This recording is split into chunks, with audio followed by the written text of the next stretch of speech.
Okay, before I begin, I wanted to say something. I find it amazing how many people will go on and on about how science has proven evolution by people that don't even like science, that aren't even into science. Now, if some of you out there are listening to this and you do like science and you say that, I'm not talking about you, because obviously I can then have a conversation with you about it. I'm talking about people that really have no interest in science, but that will just say that. So let's just recap. Science is the intellectual and practical activity encompassing the systematic study of the structure and behavior of the physical and natural world through observation and experiment. So a lot of times science isn't so exact. It's you look at something and you have to determine what this thing you're looking at is telling you. Creationists and evolutionists look at the same evidence in a different way. A lot of people don't know that about creationists. A lot of people think we don't believe in DNA, we don't believe in all these things. We do. We just look at it in a different way. Now, the reason why I'm bringing up the hoaxes of missing links is because I want to show that bias is on both sides and it affects our coming to knowledge through science. Science!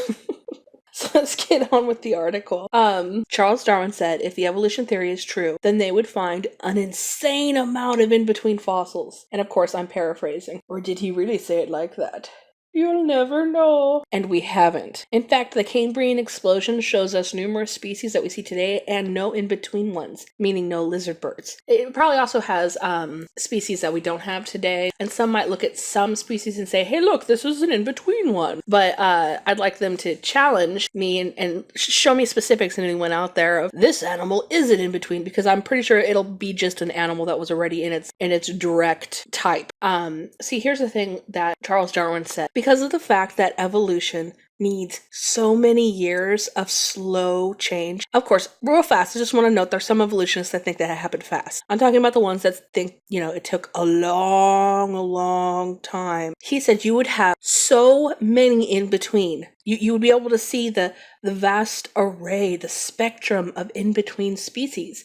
Because it didn't just jump from one to another. It was an incredibly slow process of a whale getting legs or what have you, or I guess returning to the sea. Isn't that one theory? That they did walk on land and now they're in the sea. Since Charles, there have been many charlatans and ambitious Johnny jump-the-guns in the scientific community, clamoring to get their names published in prestigious articles. The folly produced many human missing links, but they were found to be frauds. Or, I guess we could say, accidental identifying. They were accidentally identified as the wrong thing. We can give grace. But some were legitimate freaking hoaxes, okay? Piltdown Man was greatly celebrated and was believed for 41 years. But after advancements in modern technology, they discovered the fragments had been chemically strained to give the appearance of age, and the teeth had been filed down. It was a deliberate fraud. Nebraska Man. From a single tooth, they constructed an entire family. From a tooth, they supposed to know what the supposed missing link looked like, how it behaved, but also included a wife and a couple of kids. Later, it was found to be a pig's tooth. Now you guys are going to have to give me grace on this one. Ramapithecus. In 1932, an upper jaw and some teeth were found.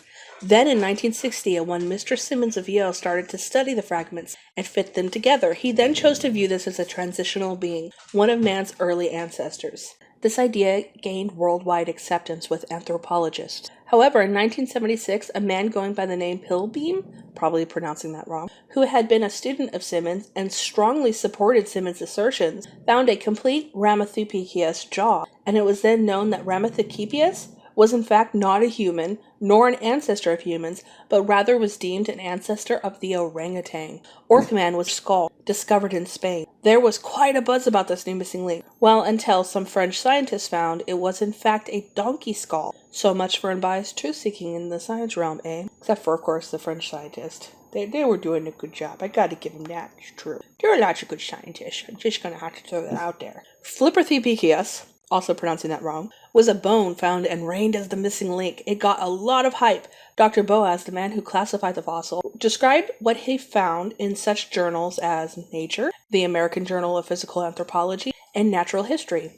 Then, at a meeting of physical anthropologists, his fellows were skeptical of the find, and upon first glance they determined it looked nothing like a collarbone. It turned out to be a dolphin's rib. One of the men who was skeptical of the find said, "The problem with a lot of anthropologists is that they want so much to find humanid that any scrap of bone becomes humanid bone. That's the problem when you go into something already determined what the answer will be. The funny thing is, they say we can't let creation be taught alongside evolution because creationists will limit science with their presupposing. However, we have countless examples of evolutionists doing that exact thing. That is called hypocrisy, my friend. But on to the main event. My beloved Neanderthal. Oh, I love the Neanderthal. Many Europeans are found to be descended from Neanderthal, and this is the talking point Afrocentrics use to claim that white people are subhuman. Let's just say, due to the current racially charged political climate, due to my love for ancient cultures, coupled with the fact I myself may hold Neanderthal blood, and due to my extreme burning passion for creationism, my God, and my Bible, I have grown to love the Neanderthal. So Neanderthal man, maybe when you picture him, you see this. Well, let me suppose to you they look more like this. It has been found that this group of people had skills similar to any average person, such as jewelry, clothing, they practiced religious rites, they had tools, and played musical instruments. In Slovenia, they found a small flute made from a thigh bone of a bear. Also, they buried their dead. In fact, there are burial sites that have both Neanderthal and non-Neanderthal people buried together. They had strong social ties and cared for others that had severe crippling injuries, i.e. the Schneider remains, in case you want to look into that.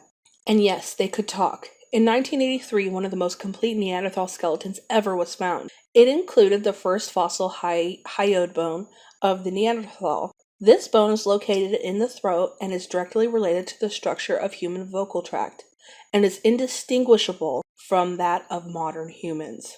But what about their strange features? The most widely accepted stance on the strange features are that they, and that is from the creationist community I should add, is that they were a result of family genetic traits coupled with poor diet, diseases, lack of sun due to the Ice Age. And yes, I will be doing a creationist video about the Ice Age. Since they were in Europe during an ice age, they dealt with extremely cold weather. Two ecological rules describe the relationship between the size and shape of the extremities and trunk anatomy and cold weather. Bergman's rule regarding surface area postulates that the body weight tends to be larger in cold climates. Allen's rule suggests that body limbs will be shorter in cold climates. The weight because the more of it, the warmer you will be, and the short limbs because the shorter they are, the less heat you will lose. These laws are visible in animals that live in cold climates. Neanderthal appears to have better adapted to extreme cold weather than even Eskimos and Lapps. And forgive me for calling them Lapps, I think that's actually a bad term, but it was the one used in the article and I forgot what they were called. I have a painting about them. You want to see? You want to buy it? You can't, I already gave it away. Anyway, for more on natural selection, why not check out my video on it? Yes, creationists embrace natural selection. So since Neanderthal lived in extreme Arctic cold conditions, it makes sense they would have these physical characteristics. And interestingly enough, the Neanderthals found in warmer climates, like Southwest Asia, have longer limbs than those found in colder climates. Yes, the Neanderthal lived a very hard and rigorous life that put a lot of demands on their bodies. As well, if they were nomad wanderers, they may have been subjected to limited breeding pool, which would lend its hand to specific features being promoted, then with diseases and all that other stuff. Yeah. For more on this viewpoint, why not read Bones of Contention by Marvin Lubenow. Lubenow is a theologian and an anthropologist. Yes, there are many creationists in the scientific field. And he has studied bones for many years. If you are like me and you like to read on the wild side, why not also read Buried Alive by Maverick Jack Cuozzo? Now hold on everybody. It should be noted that Mr. Maverick's theories are widely and wildly unaccepted in the creationist community. Okay, with that aside, let's get on to the fun. After studying the Neanderthal skull via x-rays and whatnot, Maverick believes the Neanderthal has their strange features due to living several hundred years and having slow aging process. And as it turns out, after intense study of the Neanderthal teeth, it is suggested they did in fact have a greater longevity than modern people, which may have affected their anatomy. So now, as we draw to a close, we reach the part I find the most fascinating. Many Europeans have discovered they have Neanderthal DNA, so we know we bred with these groups of people.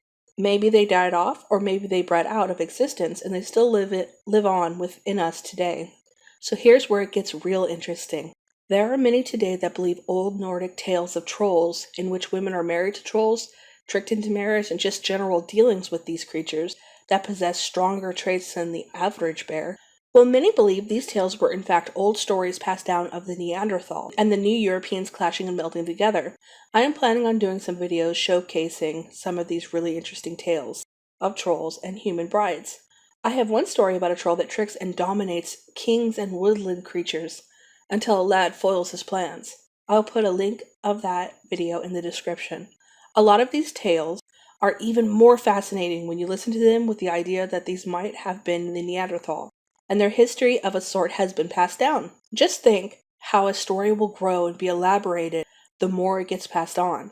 That, and with a person from ancient times, how they would set out to describe the difference between them and the Neanderthal. They may have regarded them as ugly, yet more superior in their strength and resistance to the cold. These are people that went through the Arctic conditions of the Ice Age after all. And you can see that notion of superpowers when you listen to a lot of these troll tales. One that comes to mind, one they have a song about, it's called Her Meneling or something like that. I'll include the song in the description.